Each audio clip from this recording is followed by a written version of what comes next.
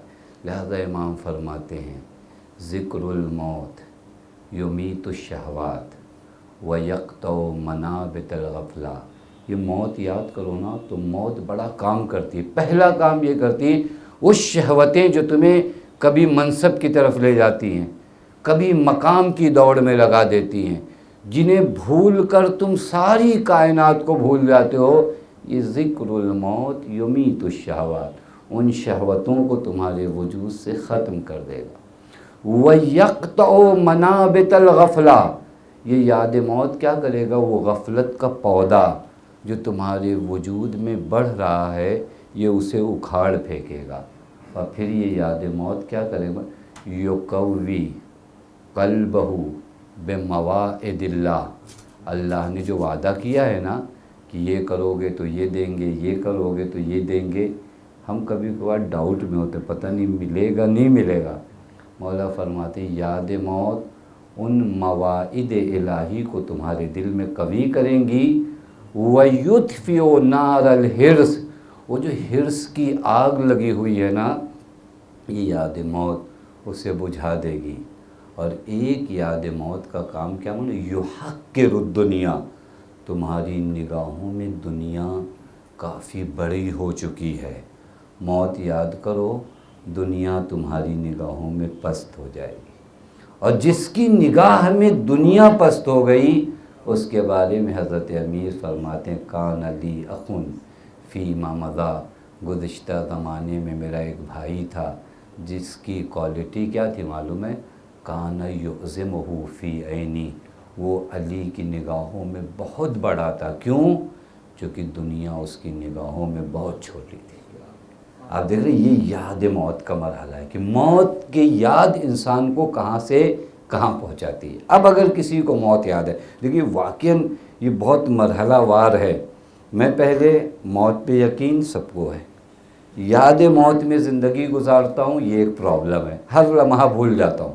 تھوڑا سے خوشی آئی بھول گیا، تھوڑا سے آرام ہوا میں بھول جاتا ہوں. کبھی کبھار بعض حقوق اس وجہ سے میں ضائع کرتا ہوں، کوئی مجھے یقین ہی نہیں ہے کہ مجھے بھی موت آنی ہے.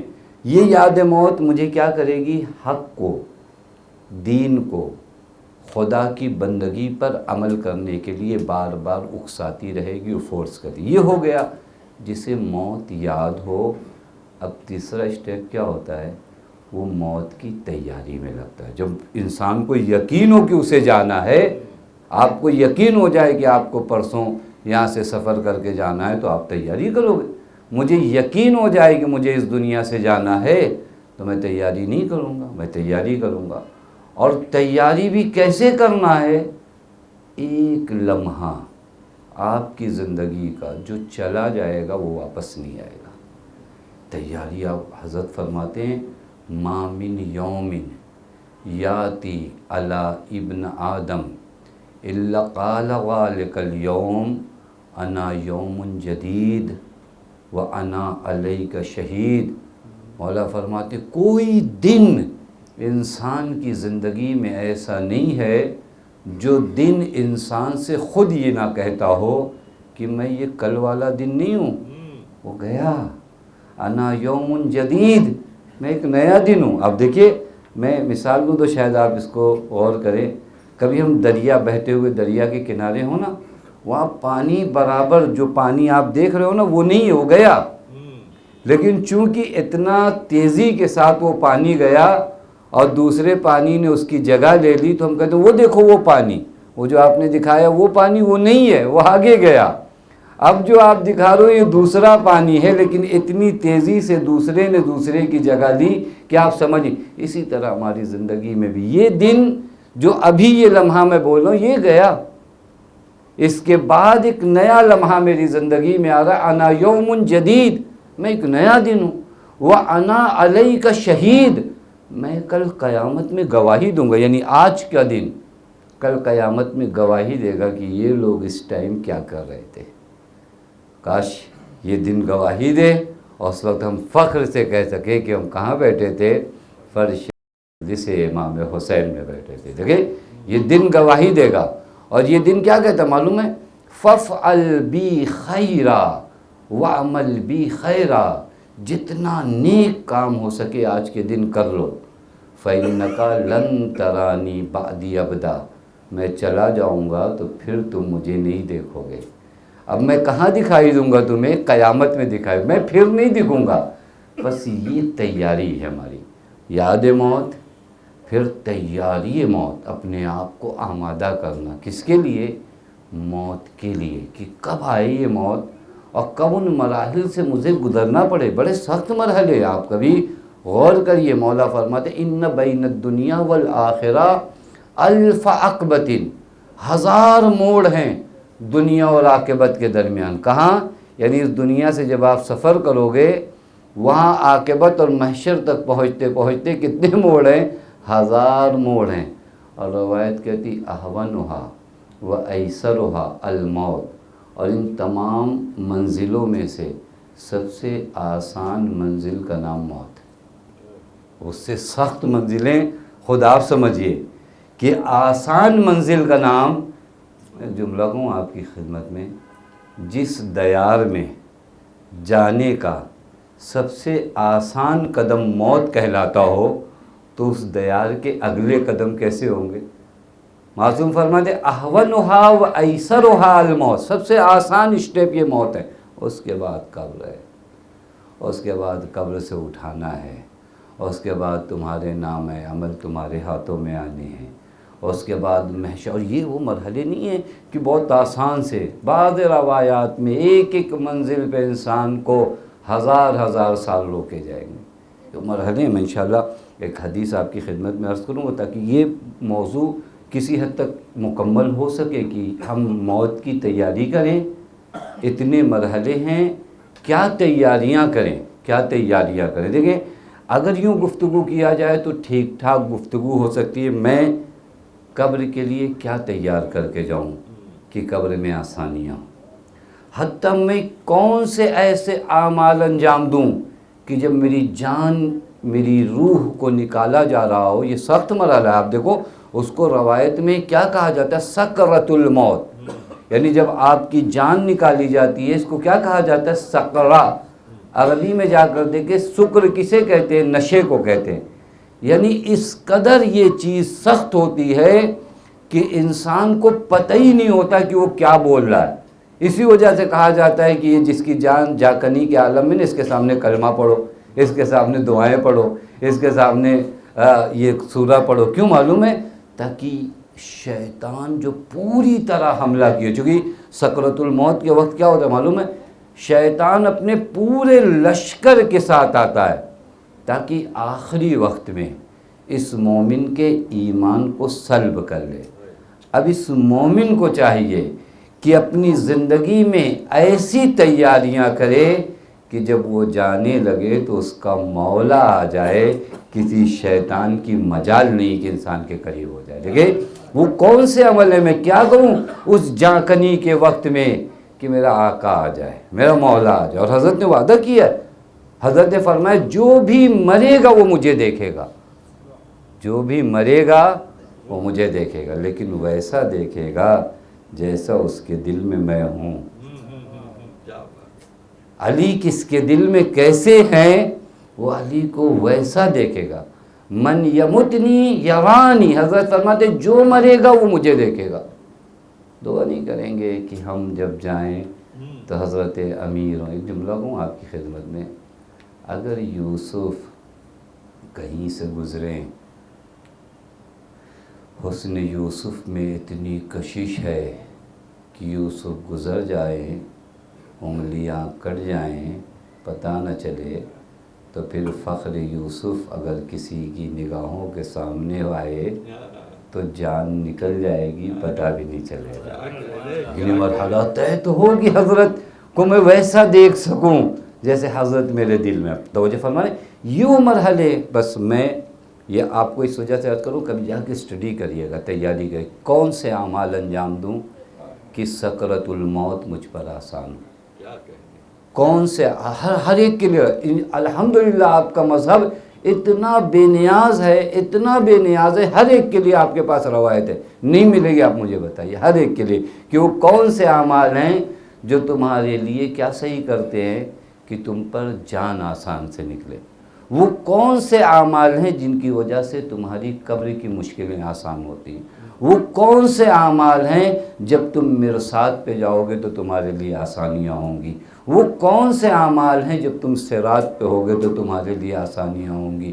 وہ کون سے اعمال ہیں جب میں پل صراط سے نکل کر محشر کے ان مرحلوں میں آؤں گا جہاں لوگوں کی پنڈلیاں کانپ رہی ہوں گی، وہاں پر ان اعمال کو میری مدد کے لیے، ہر ایک کے لیے عمل. لیکن انسان کے پاس وقت اسی دنیا میں، ٹائم ابھی ہے، سرمایہ ابھی ہے. یہ حیات ہے نا، یہ زندگی 70 سال 80 سال 90 سال، یہ بہت معمولی حصہ ہے آپ کی زندگی کا. ہم نے اسی کو پورا فوکس دیا ہے. یہ کتنا سال بھی ہو جائے، لیکن اس کے بعد کی جو ہماری زندگی کا ورق پلٹے گا پیج، اس زندگی کو اس زندگی سے آپ کمپیئر نہیں کر سکتے. کیوں معلوم ہے؟ کیونکہ یہ زندگی کتنی بھی ہو جائے محدود ہے، لیکن اس کے بعد جب ورق پلٹے گا تو وہ زندگی ابدی ہے نا. ابدی کا غیر ابدی سے کمپیئر نہیں کرتے. آپ دیکھو، آپ میکس میں پڑھیے کہ اگر یہ تعداد کتنی بھی بڑھ جائے، تعداد اگر ہے تو کہیں نہ کہیں تو ختم ہوگی، لیکن اگر اس کے بعد تعداد نہیں ہے تو تعداد کروڑوں میں بھی ہو جائے، لیکن جہاں تعداد نہیں ہے تو یہ تعداد والا کم ہو جاتا ہے، وہ غیر تعداد والا زیادہ ہو جاتا ہے. یہ زندگی کتنی بھی ہو جائے کیا ہے، ختم ہونے والی ہے. لیکن اس کے بعد کی جو زندگی ہماری شروع ہو رہی ہے وہ ختم نہیں، وہ ابدی زندگی ہے. اس کے لیے سرمایہ کہاں جمع کرنا ہے یہاں پر نہیں. مولا فرماتے ہیں، خدا کی قسم عجب موضوع ہے. مولا فرماتے آہ من قلت الزاد و طول السفر، میرے پاس سامان سفر کتنا کم ہے اور میرا راستہ کتنا طولانی ہے. دیکھیے، یہ ہم اس دنیا میں ساری پریکٹس کرتے ہیں. اگر ہم کو 2 دن کے لیے کہیں جانا ہو تو ہمارا بیگ چھوٹا ہوتا ہے، ہفتہ ہو بیگ تھوڑا بڑھ جاتا ہے، مہینے بھر کے لیے جانا ہے تھوڑا سا اٹیچی لے لیتے ہیں، 2 مہینے کے لیے جانا ہو ہمارا بیگ اور بڑھ جاتا ہے. کیوں بڑھتا ہے؟ سفر جتنا طولانی ہو سامان سفر اس سے میچ کرنا چاہیے نا. آپ کو جا کر پونا سے ریٹرن آنا ہے، آپ ایک چھوٹی سی بیگ لیتے ہو چلے جاتے ہو. لیکن اگر آپ کو 2 دن وہاں اسٹے کرنا پڑے، اس سے دور جانا پڑے، آپ کہتے ہیں نہیں 2-3 دن رکنا ہے اور ضرورت کا سامان لے لوں. بس دنیا کے سفر میں جتنا سفر طولانی ہو، لمبا ہو، سامان اتنا زیادہ ہے. آخرت کا سفر میں نے عرض کیا کہ ان بین الدنیا والآخرہ 1000 عقبۃ، اور ہر منزل پر ہمیں 1000 مرتبہ 1000 سال روکا جائے گا. کتنا سفر طولانی ہے. اب اس سفر کو سوچئے اور پھر اس کے مرتبہ اپنے سامان سفر کو دیکھیے، میچ نہیں کرتا. سامان سفر کم ہے، سفر طولانی. آہ من قلت الزاد و طول السفر، میرے پاس زاد راہ کتنا کم ہے اور میرا سفر کتنا طولانی ہے. یہ طے کریے کہ سفر بڑا ہے، سامان سفر کم ہے. اب اس کے بعد اس سرمایہ، اور خدا نے ایسا نہیں، آپ کے اللہ نے 70 سال کی زندگی دیا، مثلا 80 سال کی زندگی دیا، اور پھر اس کے بعد مجھ سے سامان سفر جو ہے اسی 70 سال میں جمع کرنا ہے، کہاں کے لیے؟ پوری ایک ابدیت کے لیے۔ یہ کیا ہے؟ تو اللہ نے اسی معمولی سی زندگی کے ایام میں ایک ایک مرحلے میں تمہارے لیے ثواب کتنے رکھے؟ ثواب کتنے رکھے؟ آپ غور کریے۔ کہا کہ اگر کوئی ایک مومن کی مدد کے لیے نکل جائے معاشین، ایسا نکلتا ہے تو 1 سال کی عبادت کا ثواب۔ عجب! اگر ایک زوجہ اپنے شوہر کو پانی دے دے، روایت میں ایک زوجہ اپنے شوہر کو پانی دیتی، اللہ 1 سال کی عبادت کا ثواب دیتا ہے۔ اگر ایک مرد کچھ دیر کے لیے اپنے اہل و عیال کے ساتھ بیٹھ جائے تو مدینے میں مسجد نبوی میں اعتکاف پہ بیٹھنے سے زیادہ کا ثواب ہے۔ سامان سفر آپ جمع کر سکتے ہو، بہت آسان راستے۔ میں نے شاید ابتدا میں عرض کیا تھا کہ اتنی رحمتوں کے بعد اگر کوئی جنت میں جائے تو تعجب نہیں ہے، تعجب کب ہے؟ جب کوئی جہنم میں چلا جائے، کیونکہ اللہ نے سب مہیا کر رکھا ہے، ایک ایک چیز آپ کے۔ اللہ نے کہا غلطیاں ہوئی، میرا بندہ آ کے توبہ کرے، میں تیار ہوں۔ وہ چاہتا ہے راستے کو طے کرنا۔ دیکھیں ایک جملہ کہوں آپ کی خدمت، ایک مرتبہ آپ خود سے پہنچنا چاہو گے تو ٹائم لگے گا، لیکن ایک مرتبہ کو خدا میں تیرا وہ بندہ ہوں، بہت ضعیف ہوں، تو مجھے پہنچا، تو جب خدا کسی کو لے جاتا ہے تو پھر ٹائم نہیں لگتا۔ پتہ نہیں بات واضح نہیں واضح، لے جاتا ہے تو لمحوں میں لشکر یزید سے نکال کر لشکر حسین تک پہنچا جاتا ہے۔ خدا اتنی تیزی کے ساتھ لے جاتا ہے۔ خدا جناب حور کو لے آیا، خدا جناب حور ہدایت چاہتے تو خوب بہت، شاید آپ فزیکلی فاصلہ دیکھو تو بہت کم ہے، لیکن کردار کا فاصلہ دیکھو، ایک کہاں، ایک جہنم کا آخری طبقہ اور ایک جنت کا آخری طبقہ، دونوں میں اتنی تو فرق ہے، ایک جنت کی انتہا، ایک جہنم کی انتہا۔ خدا نے اس فاصلے کو کیسے طے کرایا؟ ایک لمحے میں جناب حر کے ذہن میں یہ ڈالا کہ حر فیصلہ کرو کہ یہ فرزند رسول ہے، یہ حق پر ہوگا یا وہ ملعون حق پر ہوگا۔ حر نے فیصلہ کیا، وہ جو صدیوں اور ہزاروں سال کا فاصلہ تھا خدا نے لمحوں میں طے کرایا۔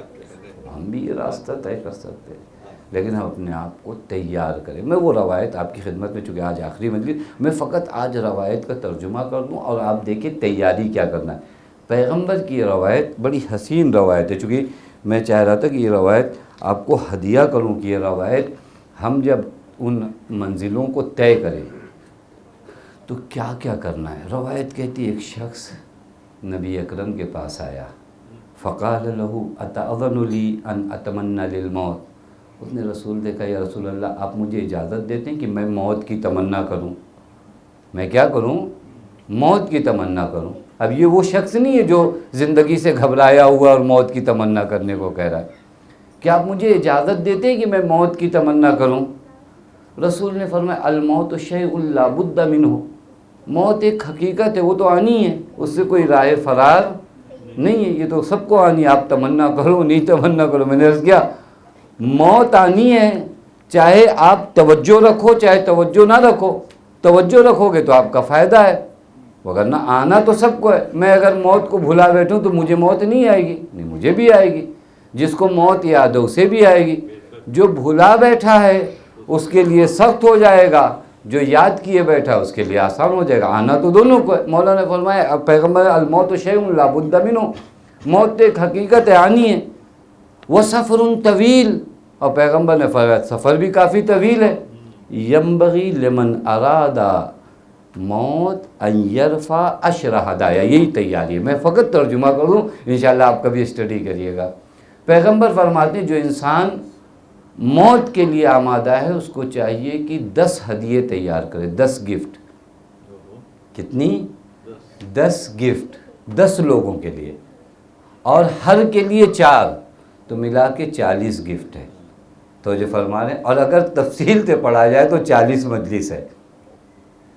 موت کی تمنا کرو، آنی ہے، اچھا ہے، دور کا سفر ہے، 10 لوگوں کے لیے گفٹ لے کر جانا ہے۔ کتنے لوگ؟ جب آپ سفر پہ جاتے ہیں، جب لوٹ کر جاتے ہیں تو گفٹ لے کر جائیں۔ 10 لوگوں کے لیے گفٹ لے جانا ہے، اور ہر آدمی کے لیے 4۔ اب سنیے، ایرفع 10 ہدایا، پیغمبر نے فرمایا 10 ہدیے لے جاؤ۔ فقال، راوی نے کہا ما ہی، وہ ہدیے کیا ہے یا رسول اللہ؟ پہلا ہدیہ، یہ دیکھیے تیاری موت ہے، یہ در حقیقت ان منزلوں کو بھی بتایا جا رہا ہے، ان منزلوں پہ کیسے گزرنا ہے۔ پہلی گفٹ ہدیت و اسرائیل، وہی موت کے وقت کون آئے گا؟ جناب اسرائیل آئیں گے، روح قبض، یہ پہلا مرحلہ ہے نا جاکنی کا۔ یہ پہلا ہدیہ تمہیں تیار کرنا ہے، کس کے لیے؟ جناب اسرائیل کی۔ یہ تیاری ہدیہ کیا ہوتا ہے؟ ہم جناب اسرائیل کو پیش توڑی نہیں کرنے والے، یہ تیاری ہے اپنی موت کی۔ ہدیت و اسرائیل، 4 ہدیے۔ دیکھیں تیاری کہاں تک ہم لوگوں کی۔ وہ کون سا ہدیہ ہے؟ کہ ہدیت و اسرائیل 4، 4 چیزیں حضرت اسرائیل کے لیے ہم ادا کرو۔ ایک، رضا الخصمہ، وہ جن کے حق ہے نا تمہاری گردن پہ، ان کو راضی کرو۔ پہلا ہدیہ جناب اسرائیل کا یہ۔ بہت سے لوگوں کا دل دکھایا میں نے، میرے ماں باپ کا مجھ پر حق ہے، میرے بھائی کا مجھ پر حق ہے، بہت سے حقوق۔ آدمی یہ زندگی میں حق پامال کیا ہے۔ پہلا ہدیہ، پہلی تیاری جو جناب اسرائیل کے مرحلے سے کرنا ہے، وہ اپنے ان لوگوں کو راضی کرنا جن کا میری گردن پہ حق ہے۔ بہت سے لوگوں کا حق ہے نا، میں گزر جاؤں جلدی جلدی تاکہ روایت پڑھ دوں۔ وَقَضَاءُ الْفَوَائِدِ، دوسرا ہدیہ کیا ہے معلوم ہے؟ جناب اسرائیل کا 4 ہدیہ ہے۔ دوسرا ہدیہ، وہ جو نمازیں چھوٹی ہیں، وہ جو روزے چھوٹے ہیں۔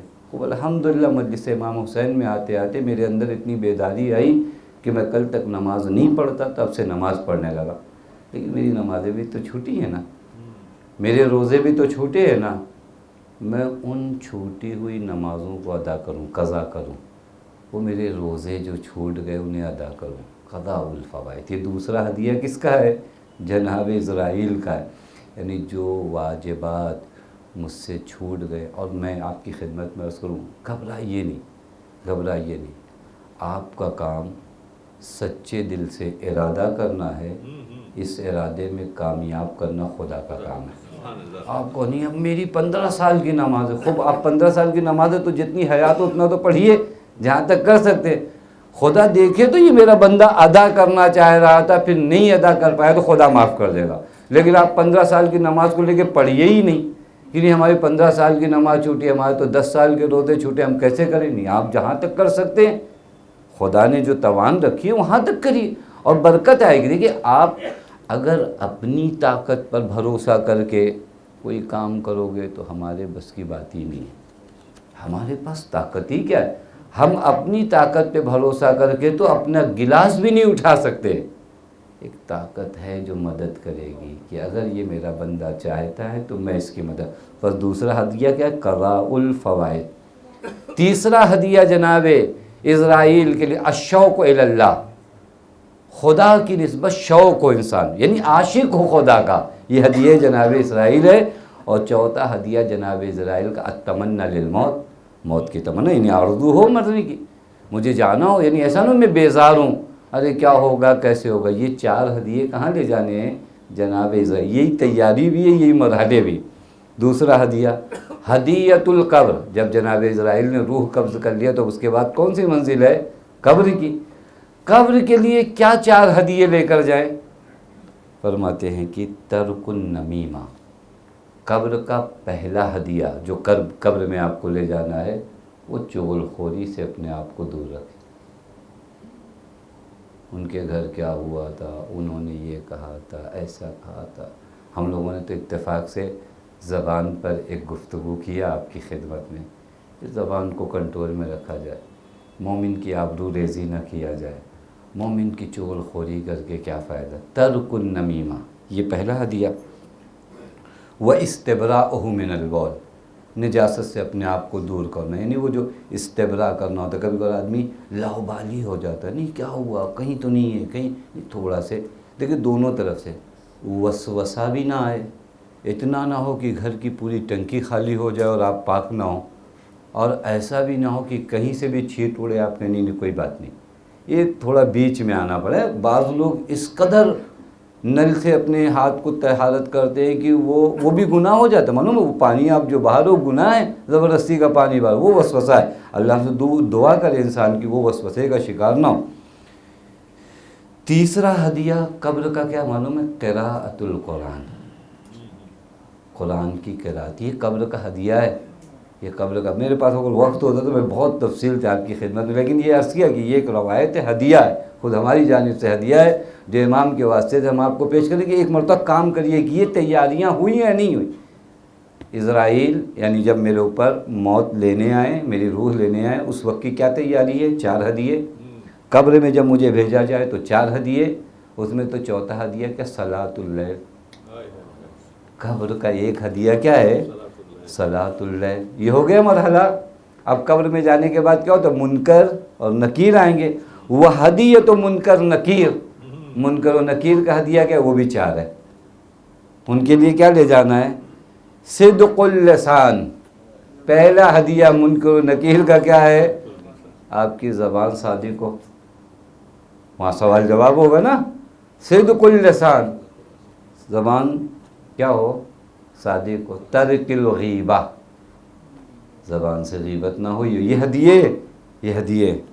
وقول الحق. یہ دیکھیں منکر و نکیر کے جتنے ہدیے ہیں نا, 3 اس میں سے زبان کے. کیا کرنا ہے؟ پہلا زبان سچی, غیبت نہ ہو, قول الحق, جب بات کرو حق کی بات کرو. یہ منکر و نکیر کا ہدیہ ہے. چوتھا ہدیہ منکر و نکیر کا کیا معلوم ہے؟ تواضع لکل احد. کسی کے سامنے اکڑنا مت, ہر کسی کے سامنے جھک کر اور تواضع سے ملنا. یہ 4 ہدیے کس کے لیے ہیں؟ منکر و نکیر کے لیے.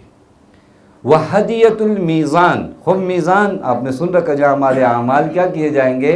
تولے جائیں گے. اعمال کی ویلو ارزش, اس میزان کے لیے جو 4 ہدیے لے جانے کیا ہے؟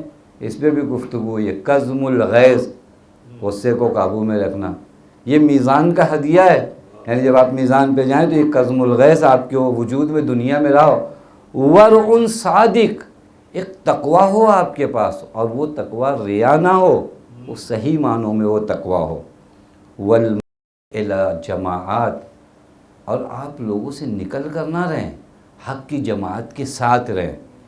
والتداعی الی المغفرات, اور وہ چیزیں جو مغفرت الہی کا سبب بنتا ہے وہ اپنے ساتھ لے کر جاؤ. یہ 4 ہدیے کہاں کے لیے ہیں؟ میزان کے لیے. خوب صراط سے گزریں گے.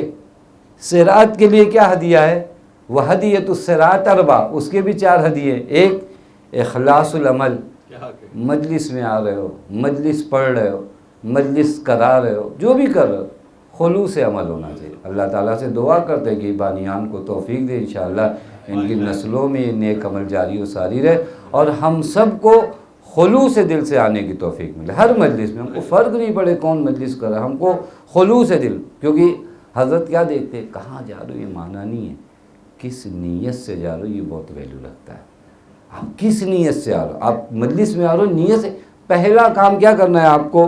صراط کے لیے آپ عمل کو خالص کرو خدا کے لیے.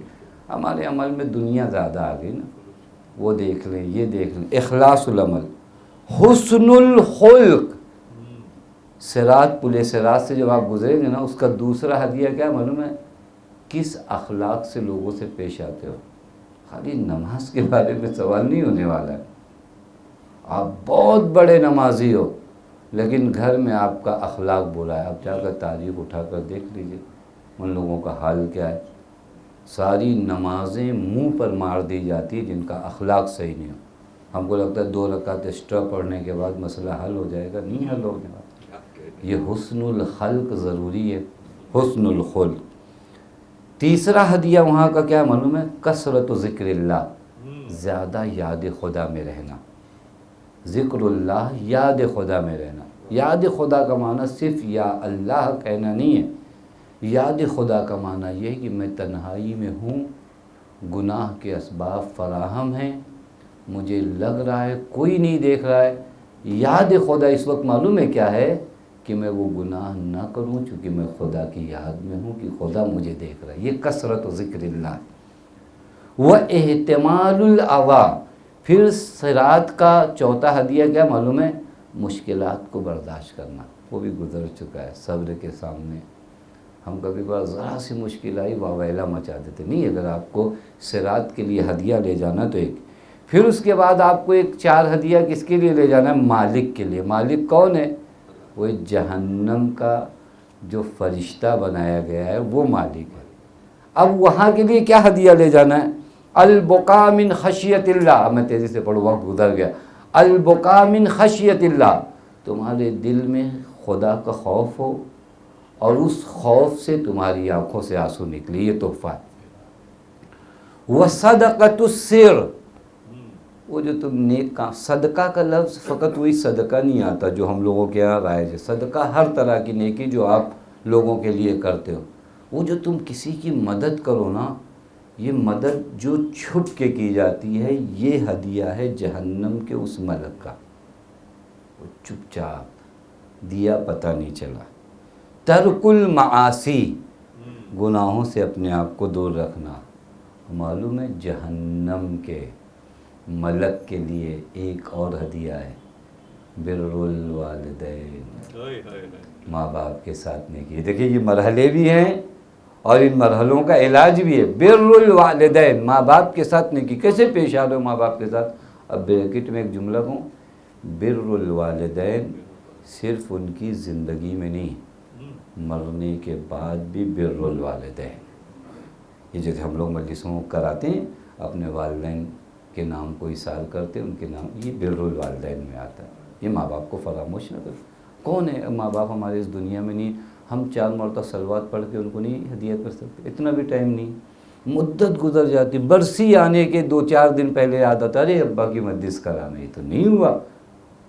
میرے والد میری والدہ کا مجھ پر احسان ہے، میں دن بھر میں 2 مرتبہ 3 مرتبہ ان کے لیے درود نہیں پڑھ سکتا، میں سورہ حمد نہیں پڑھ سکتا. یہ بر الوالدین، ان کی زندگی میں بھی ان کے ساتھ نیک رہو، وہ جب اس دنیا سے چلے جائے تو بھی ان کے ساتھ نیکی میں کوتاہی نہیں کرو. یہ ہدیہ. 4 ہدیے جو آپ کو رضوان کے لیے لے جانے. رضوان کون؟ وہ جنت کا فرشتہ. اس کے لیے کیا لے جانا ہے؟ الصبر علی المکارہ، سختیوں پہ جو آپ نے صبر کیا ہے نا، وہ جنت کے رضوان کا ہدیہ ہے.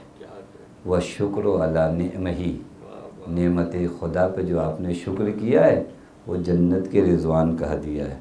وانفاق المال فی طاعتہ، اللہ کی اطاعت میں جو تم نے انفاق مال کیا ہے، وہ جنت کا ہدیہ ہے. وحفظ الامانہ فی الوقف، اور وہ جو امانتیں تمہارے پاس تھیں ان کی جو حفاظت کیا ہے، یہ جنت کے رضوان کا ہدیہ ہے. پھر اب اس کے بعد کس کا ہدیہ آتا؟ ہدیۃ النبی صلی اللہ علیہ وآلہ وسلم.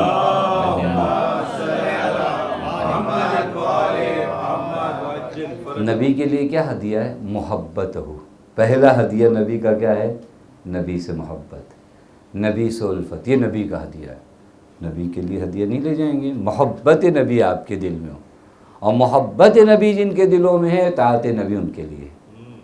محبت نبی والاقتداء بسنتہ، صرف محبت تو نہیں زبان سے، نہیں، سنت نبی کی پیروی کرنا. نبی سے ایک جوان نے کہا، یا رسول اللہ، میں قیامت میں چاہتا ہوں آپ جہاں رہو وہاں میں رہوں. نبی نے فرمایا، تمہیں میں ایک فارمولہ بتاتا ہوں، اگر اس فارمولے پہ عمل کرو گے تو جہاں میں رہوں گا وہاں رہوں گا. کہا کیا؟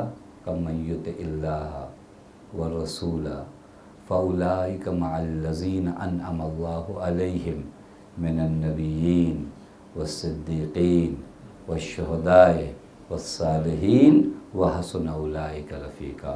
خدا اور رسول کی اطاعت کرو، کل قیامت میں کس کے ساتھ رہو گے؟ صدیقین کے ساتھ، شہداء کے ساتھ، صالحین کے ساتھ، انبیاء کے ساتھ. بس اقتداء بسنت ہی. تیسری چیز، نبی کے لیے جو چیز ہدیہ ہے، معلوم ہے کیا ہے؟ محبت اہل بیت النبی.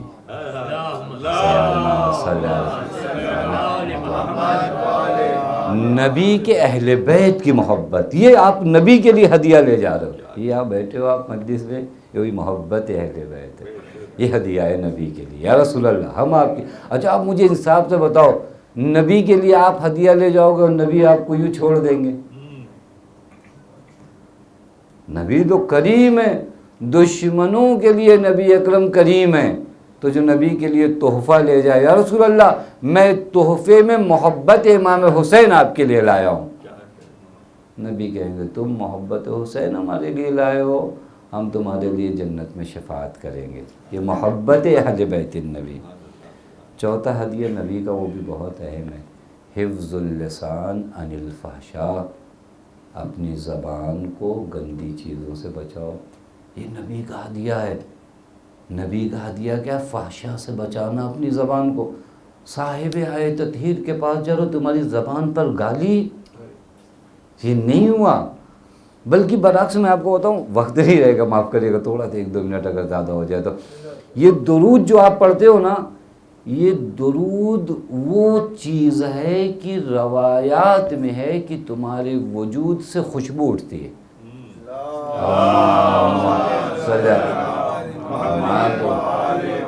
حتیٰ ایک بہت بڑے مرجع تھے، وہ ایک سانپ کو دیکھ رہے تھے، وہ دیکھتے تھے کہ جب بھی وہ آتا تھا ایک خاص قسم کا عطر مہکتا تھا، تو ان کو لگا کہ ایک مرتبہ پوچھے، ہمارے یہاں پوچھتے رہے بھائی تم کون سا عطر لگاتے ہو؟ کہا مجلس میں ان کے یہاں آتا تھا یہ شخص، ایک دن چاہا کہ پوچھیں، ایک دن اس کو روکا، کہا رکو، کہا کون سا عطر لگاتے ہو؟ الگ عطر ہے تمہارا، عجب ہے۔ کہا میں نے کبھی عطر لگایا ہی نہیں۔ تو کہا یہ خوشبو کہاں سے آتی ہے؟ تو کہا آپ چونکہ میرے مرجع ہو اس لیے میں آپ کو بتا رہا ہوں، اگر یہ چیز بتاتا نہیں۔ کہا ایک مرتبہ میں نے نبی کو خواب میں دیکھا تھا اور کئی لوگ وہاں پر تھے، تو نبی نے کہا مجھ پر سب سے زیادہ درود کون بھیجتا ہے؟ کہا ہم میں سے کوئی بھی نہیں کھڑا ہوا، کیونکہ ہر آدمی کو لگا کہ یہ نہ بھیجتا ہو، ہمارا مجموعہ ہوتا تو شاید سب کھڑے ہو جاتے، کیونکہ نیک اعمال میں ہم کو لگتا ہے کہ سب سے زیادہ ہم کرتے، لیکن وہ اتفاق سے ٹھیک مجموعہ تھا، کوئی نہیں کھڑا ہوا ان کے ساری میں کہ پتہ نہیں یہ تیسری مرتبہ جب نبی اکرم نے کہا تو میرے پاس آ گئے، کہا سب سے زیادہ درود تم پڑھتے ہو۔ میں نے کہا یا رسول اللہ جی۔ تو کہا اس وقت نبی نے بوسہ لیا، اور یہ ساری خوشبو اس بوسہ نبی کا نتیجہ ہے، توجہ فرما رہے ہیں، یہ ساری خوشبو میری اپنی نہیں، یہ بوسہ نبی کا۔ پس زبان کو کیا کریے؟ زبان کو محمد و آل محمد پہ درود بھیج کر اپنے وجود کو پاک کریے۔ یہ زبان امام حسین کا نام لیتی ہے، اس زبان پہ رسول اکرم کا نام آتا ہے، اس زبان سے آپ زیارت امام زمان پڑھتے ہو۔ اس زبان کو کیا کیا جائے؟ اس زبان کو پاک رکھا جائے۔ کیسے پاک رکھا جائے؟ اہل بیت پہ درود پڑھ کے، محمد و آل محمد پہ درود پڑھ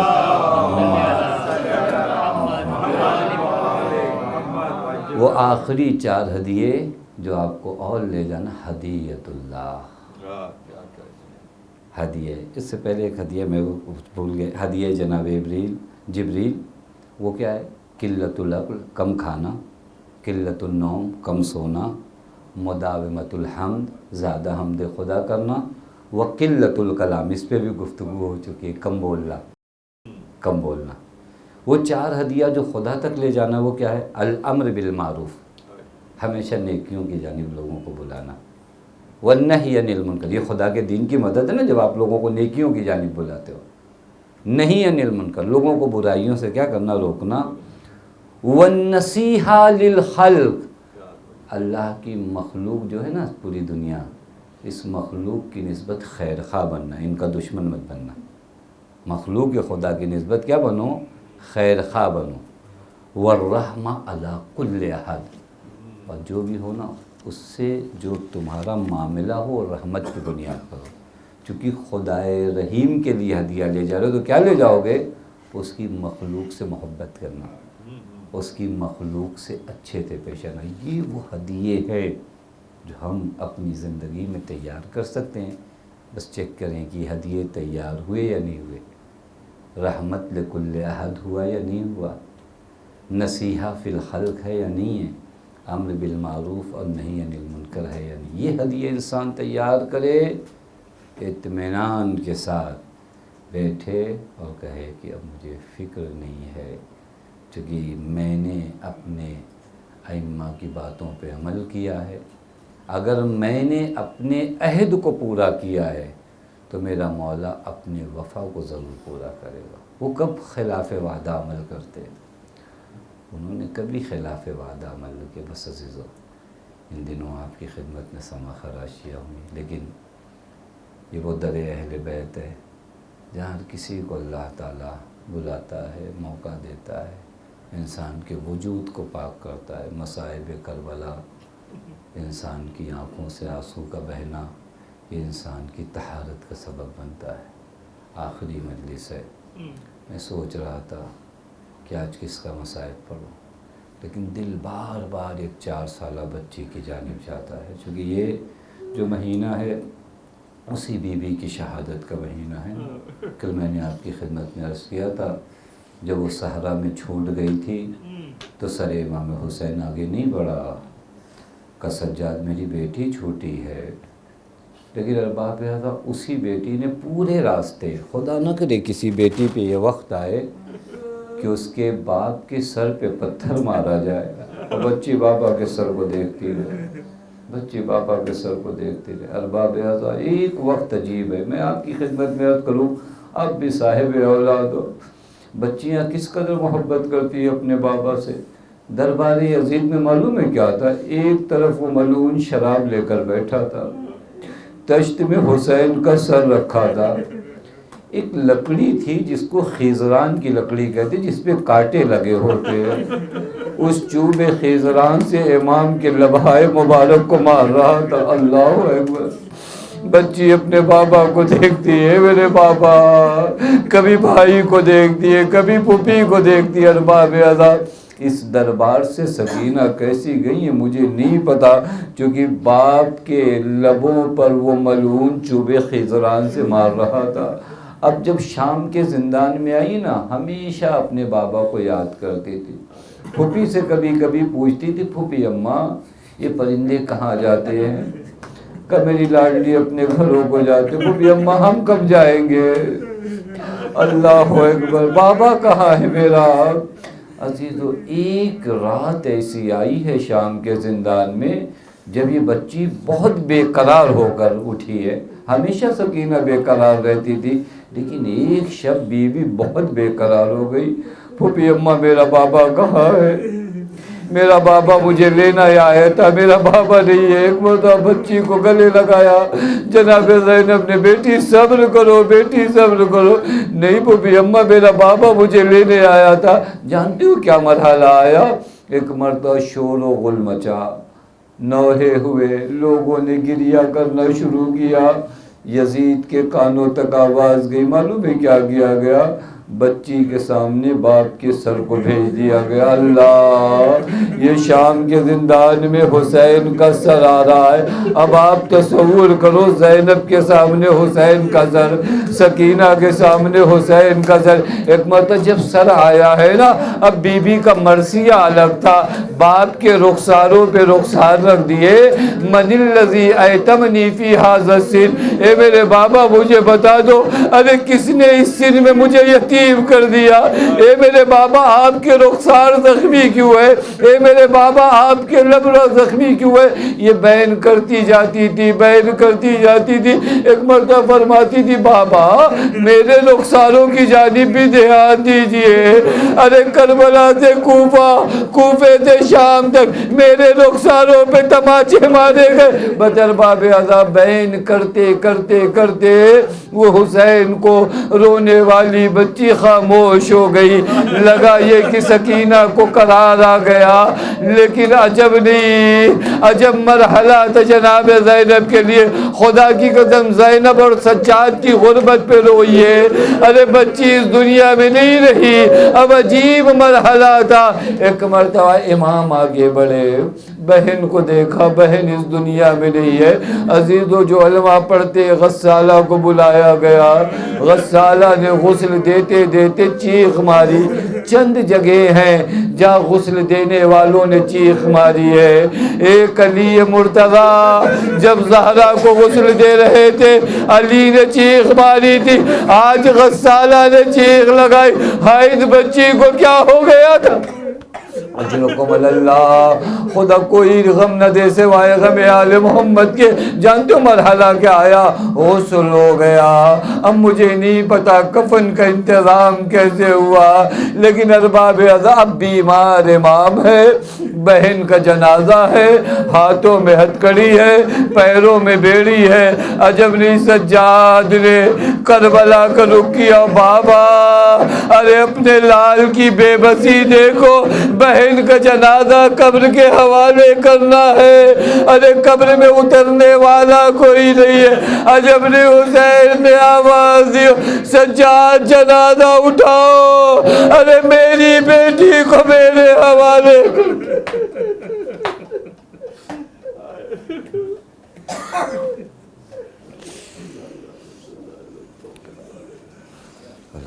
وَسَيَعْلَمُ الَّذِينَ ظَلَمُوا أَيَّ مُنْقَلِبٍ يَنْقَلِبُونَ إِنَّا لِلَّهِ وَإِنَّا إِلَيْهِ رَاجِعُونَ رَضًا بِقَضَائِهِ وَتَسْلِيمًا لِأَمْرِهِ۔ بار الہ تجھے تیرے حق کا واسطہ، آل محمد کے حق کا واسطہ، ہمیں جو بیماروں میں شفا کامل عاجل عنایت فرما، جو پریشان ان کی پریشانیوں کو دور فرما، جو مقروض ان کے قرض غیب سے ادا فرما۔ بار الہ حاضرین اور بانیان سے اس مختصر سی عبادت کو قبول فرما۔ بار الہ ہمیں مجالس امام حسین کرنے کی توفیق عنایت فرما۔ بار الہ تجھے تیرے حق کا واسطہ، آل محمد کے حق کا واسطہ، معبود جو بے اولاد ہیں انہیں صاحب اولاد مقرر فرما۔ بار الہ تجھے تیرے حق کا واسطہ، آل محمد کے حق کا واسطہ، معبود ہم سب کو حج و زیارات سے مشرف فرما۔ بار الہ ہمارے قوم کے بچوں کو، جوانوں کو، نوجوانوں کو ترقی عنایت فرما۔ ہمارے بزرگوں کو، بیماروں کو شفا کاملہ و عاجلہ عنایت فرما۔ بار الہ تجھے تیرے حق کا واسطہ، آل محمد کے حق کا واسطہ، معبود تجھے بی بی زینب سلام اللہ علیہ کا واسطہ، وارث عدل و انصاف امام زمان کے ظہور میں تعجیل فرما۔ ہم سب کو ان کے اعوان و انصار میں شمار فرما۔